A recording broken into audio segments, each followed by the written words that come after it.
ఎవరో కాస్త ఇనిషియేటివ్ తీసుకున్నారనుకోండి, మంత్రి ఎవరో ఫోన్ చేస్తారు, వార్నింగ్ ఇస్తారు, నడిచిపోతుంది. అసలు అయితే అక్కడ ఉంటాయి కొన్ని కొన్ని. ఎంత బాధ అనిపించిందంటే ఆ ఏరియాలో అప్పుడు స్టోరీలు చేసేటప్పుడు, ఆ తర్వాత నేను తేజాలో చేశాను, TV9లో ఉన్నప్పుడు కూడా చేశాను 30 minutes వాటికి కూడా. ఒక్కొక్క ఇల్లు ఉంటుంది, రాజభవనం లాగా ఉంటుంది. మన అరుంధతి సినిమాలో అది ఉంటుంది చూడండి, పెద్ద ప్యాలెస్, అట్లాంటి ఇల్లు ఉంటాయి వాళ్ళవి. పేద పేద పొలాలు ఉంటాయి, ఎండిపోయి ఉంటాయి. అంటే ఒక వర్గం వెళ్ళిపోతే ఆ వర్గం పొలాలన్నీ ఏంటి అంతే, ఇక వాడు బీడు పెట్టేసినట్టే.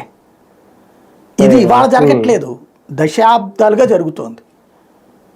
ఇట్లాంటి వాటిని అసలు పరిష్కరించాలన్న ఆలోచన కూడా ఏ ప్రభుత్వాలకు ఉండట్లేదు. అది విచిత్రం. మరి దరిద్రం ఏంటంటే అయితే వాళ్ళు లేకపోతే వీళ్ళే ఉంటున్నారు కదా అధికారంలో, థర్డ్ ఆల్టర్నేటివ్ లేదు. దెన్ ఏం నడుస్తుంది? ఇంకీనాది రాజకీయం ఇంతే. బోర్గడ్డ అనిల్ వంశీ విషయంలో కూడా ఈ తరహా రాజకీయం నడవబోతుంది. అంటే ఈ తరహా వాళ్ళకు కూడా ఈ తరహా శక్తులే పడబోతున్నాయి. బోరగడ్డ అనిల్ది అయితే పడుతుంటది, అతన్ని బయటికి రాని అంటే ఆల్రెడీ అతను వాస్తవంగా మొన్న అతను వదిలేశారు, జైల్లో ఉన్నాడు కదా అని.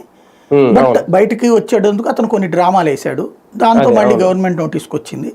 ఆ డ్రామా విషయం తెలిసాక మళ్ళీ కేసులు ఇంకా పాత అయితే ఇస్తారు, కాకపోతే ఎక్కువ ఉండవు అతని మీద. ఎందుకు అంటే SC ST